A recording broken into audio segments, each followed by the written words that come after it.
नमस्कार, मेरा नाम निखिल ओखदे है और मैं सॉफ्टवेयर इंजीनियर हूँ। आज हम जिस चीज़ के लिए यहाँ पे जमा हुए हैं उसका टॉपिक यूनिवर्सल ब्रदरहुड है।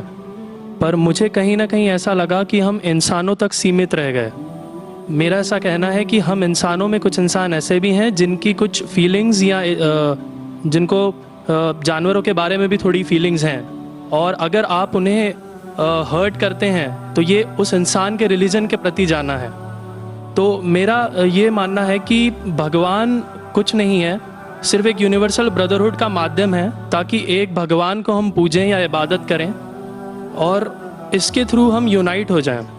तो मेरा सवाल ये है कि हम हमेशा भगवान को इस तरह तोलते हैं कि उसे इंसान की तरह फीलिंग्स हैं, वो हमें सज़ा देता है, हमें रिवॉर्ड करता है, पर हमारे अलावा इस यूनिवर्स में, मैं उस वर्ड पे स्ट्रेस करूँगा, यूनिवर्स में जानवर भी हैं जिनका काम इस भगवान के बिना चल रहा है, जिनमें कोई फीलिंग्स नहीं है, ना वो कुरान पढ़ते हैं ना बाइबल पढ़ते हैं। वो भी जीवित हैं, हम भी जीवित हैं। हमें एक गुमान हो गया है कि हम थोड़े स्मार्ट हैं, पर वो भी इस सृष्टि का हिस्सा हैं। तो इस यूनिवर्सल ब्रदरहुड में उनके प्रति हमारी भावनाएं के बारे में कुछ जिक्र, और मैं जानना चाहूँगा कि क्या पैंथीज़म इसका एक सॉल्यूशन नहीं है, क्योंकि इसमें हम किसी एक इंडिविजुअल को वर्शिप नहीं करते। जैसा कि जुडाइज़म में कहा गया है कि I am a jealous God, और एक जेलस एक ऐसा इमोशन नहीं है जिसे हम पूज सकें मेरे हिसाब से। पर अगर हम पैंथीज़म को एक सोल्यूशन माने तो ये एक ऐसी चीज़ है जो हमेशा रही है।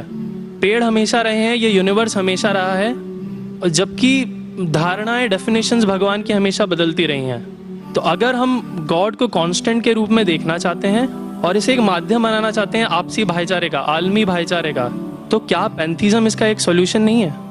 भाई साहब ने सवाल पूछा कि यूनिवर्सल ब्रदरहुड हम सिर्फ इंसानों तक महदूद रह गए हैं, क्या जानवर में जान नहीं है? और ये भगवान को हमने खुद बनाया ताकि आलमी भाईचारा रहे, लेकिन क्या पैंथीज़म इसका सल्यूशन नहीं है कि भगवान को हम दूसरे रूप में देखें? भाई साहब का अच्छा सवाल है। सवाल के दो हिस्से हैं। पहला एक हिस्सा है कि यूनिवर्सल ब्रदरहुड सिर्फ महदूद इंसानों तक क्यों, जानवर पेड़ पौधों को क्यों नहीं लिया गया? दूसरा सवाल, क्या पैंथीज़म इसका सल्यूशन नहीं है? पहले सवाल का जवाब कि यूनिवर्सल ब्रदरहुड, आलमी भाईचारा के अंदर हम बाकी जीवित चीज़ों को क्यों नहीं लेते? अगर लेंगे तो जीना ही मुमकिन नहीं है। अगर हम लेंगे बाकी जीवित चीज़ों को, हम आलमी भाईचारे में लेंगे, तो आपको यहाँ खड़े रहना भी मुमकिन नहीं है 5 मिनट तक के। क्यों? मैं बोलूँगा, क्योंकि मैं डॉक्टर हूँ। भाईचारा का एक उसूल है कि दूसरे भाई का कत्ल मत करो। उसूल है क्या नहीं? ठीक है, आप सांस ले रहे, अभी सांस ले रहे ना, आप जब सांस लेते लाखों जर्म्स का कत्ल कर रहे हैं आप कैसे भाई? ये लाखों लोग का कत्ल कर रहे जीने के लिए, ये कैसा भाईचारा है? तो इसीलिए भाईचारे का डेफिनेशन जरा हम बराबर तौर से समझ ले, फिर हम डिस्कस करें। क्योंकि अगर आप कहें कि हर जीवित चीज मेरे भाई है, तो आप भाईचारे के खिलाफ। कोई भाईचारा में ये नहीं है कि दूसरों का कत्ल करो अपने आप को जिंदा रखने के लिए। कभी भी इस्लाम में ये नहीं कहा गया है कि दूसरों को दबाओ अपने आप को ऊंचा करने के लिए।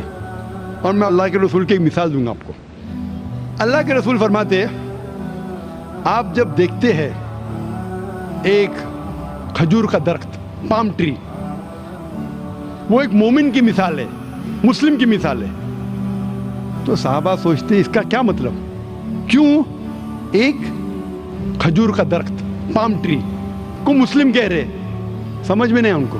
आज हम जानते हैं, उस टाइम अल्लाह के रसूल ने कहा, कोई भी पेड़ पौधे जब भी बढ़ते ऊपर, वो क्या करते हैं? आजू बाजू पेड़ को हटाते हैं, फिर ही बढ़ते हैं, नीचे जाते हैं, अपने पौधों को, रूट्स को एक्सपैंड करते हैं। इसीलिए आप देखेंगे म्युनिसिपैलिटी क्रैक्स को तोड़ती है, मजबूत करे। क्यों?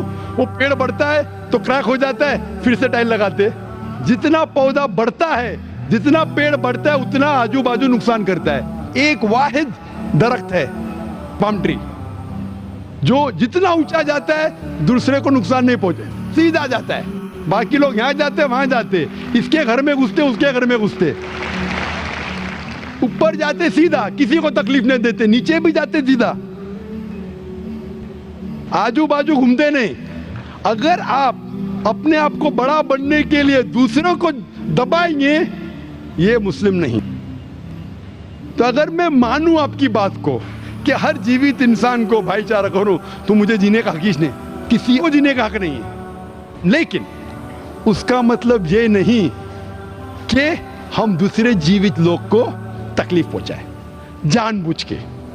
इसीलिए इस्लाम में जब मोहम्मद सल्लल्लाहु अलैहि वसल्लम पैगाम दिए अरब देशों में, अरब मुमालिक में, तो लोग ने कहा ये कैसा इंसान है।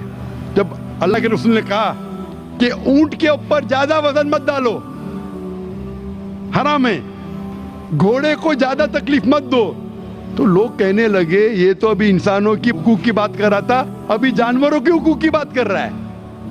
अल्लाह के रसूल फरमाते जब एक शख्स आग उगाता, बोलते आग को बुझाओ, क्यों? उधर चींटियां मर रहे हैं। उसका मतलब जानबूझ के कोई भी जीवित चीज को मारना हराम है। सिर्फ अनजाने में इजाजत है, या जिसकी इजाजत खुदा ने आपको दी है, जिसकी इजाजत दी है खुदा ने। मिसाल के तौर पे मनुस्मृति में चैप्टर नंबर 5 श्लोका नंबर 30 में लिखा है कि खुदा ने कुछ जानवरों को बनाए खाने के लिए और किसको खुराक बनने के लिए। Some to be eaten, some to eat. अगर वो खाने वाला जानवर दूसरे जानवर को खाता है जिसको खुराक के लिए बनाया है, तो कोई गुनाह नहीं है। मनुस्मृति चैप्टर नंबर 5 श्लोक नंबर 30 में अगर आप उस जानवर का कत्ल करते जो खाने के लिए बनाया गया तो आप गुनाह नहीं कर रहे। Manusmriti chapter number 5 shloka number 39 में सैक्रिफिशियल एनिमल, जो एनिमल कुर्बानी के लिए बनाए गए उसकी कुर्बानी देना गुनाह नहीं है। मैं क्यों हिंदू धर्म से कह रहा हूँ, मुस्लिम से भी कह सकता हूँ, बहुत से हवाले। उसका मतलब हमें किसी को तकलीफ नहीं देना चाहिए। लेकिन अगर अनजाने में चलते चलते चींटी मर गई तो आप बाहर चले नहीं सकेंगे। आप सांस लेंगे जर्म, तो अल्लाह ताला ने जर्म को पैदा किया है मरने के लिए आमतौर पे, तो आप गुनहगार नहीं। मालूम कुछ जैन लोग मास्क पहनते तो भी मरते, पानी को उबालते, उबालने से मार रहे, उबालने पानी पी के फायदा क्या? अंदर मारने के बदले बाहर मार रहे, क्या फायदा? ये मुमकिन ही नहीं है।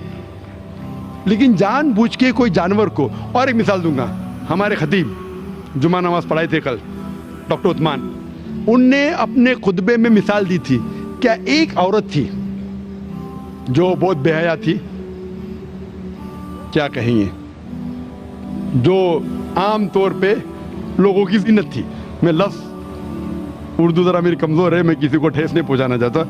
इंग्लिश में कहेंगे नॉट विथ गुड कैरेक्टर, बाजारी औरत। ज़रा मैं ऐसे लफ्ज़ नहीं इस्तेमाल करना चाहता किसी को छोड़ पहुंचे। तो बाजारी औरत थी जो बहुत गुनाह करती थी, लेकिन एक वक्त एक कुत्ते को पानी पिलाया तो अल्लाह के रसूल फरमाते सिर्फ वो एक अच्छे अमल के वजह से खुदा ने उसे जन्नत में डाला। बाजारी औरत गलत काम करती है, जिना करती है, एक अमल क्या की, एक कुत्ते को पानी दी, इंसान को नहीं कुत्ते को, और अल्लाह उसे जन्नत में डालता है। दूसरी तरफ एक अच्छी औरत, नेक औरत, लेकिन एक बिल्ली को बंद करती है, चेन करके रखती है, उसकी आजादी को कैद करती है, अल्लाह ताला उसको जहन्नम में डालता है, नरक में डालता है। इसे कहते जानवरों के हुकूक। मतलब जानवरों के भी हुकूक इस्लाम में हैं। अल्लाह के रसूल फरमाते कि चिड़िया की जान भी मत लो बिना वजह। चिड़िया, स्पैरो, अब पढ़ेंगे कुरान में और हदीस में कई इसके पर लेक्चर। तो इसलिए हम मानते हैं कि जीवित चीज का हमें एहतराम करना चाहिए, उसके रूल रेगुलेशन है। बोलेंगे सब जीवित चीज मेरे भाई है, नहीं भाई, सब भाई नहीं है। अभी कुछ लोग इतना करते, कुत्ते के पीछे हर महीने लाख रुपया खर्चा करते। अरे गरीब लोग मर रहे, लाख रुपये से 10 घर हर महीने लाख रुपया अपने पूडल के ऊपर डालते हैं। लाख रुपये से कम 10 घर तो चलेंगे ना महीने, 20 घर चलेंगे बंबई में, हाँ के नहीं? वो 20 घर को संभालो ना, एक पूडल को संभाल रहे। ये किधर का इस्लाम है? ठीक है, जानवर की कदर करो, इतना कदर मत करो कि उसके हाथ में चेन डालो सोने की, ये करो, ये खाना लेके आओ। खाना लेके आते लाख रुपए का, आप समझ रहे ना? तो इतना मत इसराफ करो। इस्लाम के अंदर सिखाया गया है कि भाईचारा, जो मैंने जिक्र किया, बट जानवरों को भी देखो और उसके साथ अच्छा बर्ताव करो, बिना वजह किसी जानवर का कत्ल मत करो। ये आपका सवाल था। आपका दूसरा सवाल इसके अंदर जवाब हो गया। आप कहते हैं कि पैंथियज्म,